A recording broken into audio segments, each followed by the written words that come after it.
Hello dear students, अब हम हिंदी का वर्क स्टार्ट कर रहे हैं। हिंदी में आज हम करेंगे री की मात्रा कर रहे थे ना, तो हम री की मात्रा ही करेंगे। Page number 52। ओके, ऋषि और ऋतु। ये देखिए छोटी सी स्टोरी है, हम रीड करते हैं इसको पहले। एक जंगल था, उसमें एक कुटिया थी। वहाँ एक ऋषि रहते थे। वर्षा ऋतु थी। एक मृग घास खा रहा था। वृक्ष के नीचे ऋषि तप कर रहे थे। मृग को हरी घास चरते देखकर अन्य मृग भी वहाँ आ गए। तभी एक वृद्ध कृषक वहाँ आया, आदर से सिर झुकाकर बैठ गया। तभी वर्षा होने लगी। वे सब मिलकर वर्षा ऋतु का आनंद लेने लगे। देखो, एक जंगल था, उसमें कुटिया थी। कुटिया में एक ऋषि रहते थे। वर्षा की ऋतु थी। एक मृग जो घास खा रहा था, मृग होता है हिरण। वृक्ष के नीचे ऋषि तप कर रहे थे। मृग को हरी घास चरते देखकर अन्य मृग भी वहाँ आ गए और मृग भी आ गए। तभी एक वृद्ध कृषक वहाँ आया। कृषक होता है किसान। आदर से सिर झुकाकर बैठ गया। तभी वर्षा होने लगी, यानी बारिश होने लगी। वे सब मिलकर वर्षा ऋतु का आनंद लेने लगे। अब हम इसके डिफ़िकल्ट वर्ड और वर्ड मीनिंग करेंगे।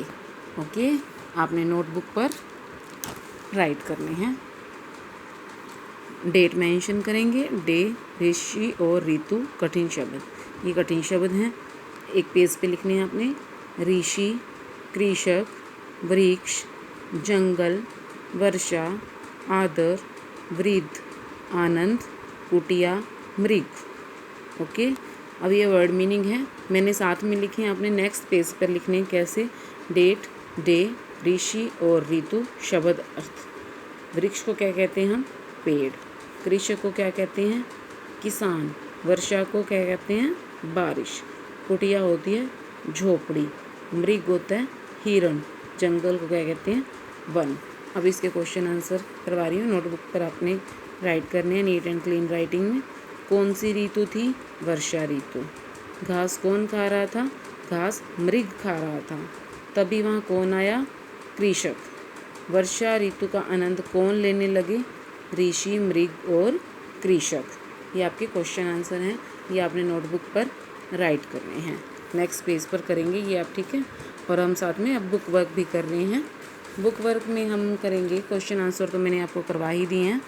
First part. सेकंड पार्ट है चित्र का नाम बोलो और लिखो। ये क्या है? कृषक यानी कि किसान। कृपान, ग्रह। सही शब्द पर गोला लगाओ। कृषक कहाँ रहता है? ग्रह यानी कि घर में। हल कौन चलाता है? कृषक। खेतों में काम करते हैं किसान, तो हल चलाते हैं ना। अब उचित स्थान पर री की मात्रा लगानी है, जैसे कृषि, नरिप, वृक्ष, मृग, घृणा, अमृत। ओके, नाव चित्र पहचान कर नाम लिखो। घृत, मृग, वृक्ष। ये आपको कलर करना है, ठीक है। अब देखिए, आपको एक छोटी सी स्टोरी दिखाते हैं। Page number 54। तीन खरगोश। तीन खरगोश जंगल में घूमने गए। तभी वहाँ एक बाघ ने उन पर हमला कर दिया। वे तीनों खरगोश डरकर सरपट भागने लगे। पीछे पीछे बाघ भी उनके दौड़ने लग गया। अब देखो, खरगोश कहाँ पहुँचे? एक तालाब के पास पहुँचे। वहाँ एक हाथी नहा रहा था। वे दौड़कर हाथी की सूंड पर चढ़ते हुए उसके ऊपर बैठ गए। हाथी ने अपनी सूंड में पानी भरकर फव्वारे की तरह बाघ पर फेंका। बाघ भी बिल्ली बनकर भाग गया। ठीक है, ये स्टोरी तो आपके लिए वैसे ही मज़े के लिए थी, आप अच्छे से रीड भी कर सकते हैं, ठीक है। और आपने ये बुक वर्क कंप्लीट करना है। Okay, thank you, have a nice day.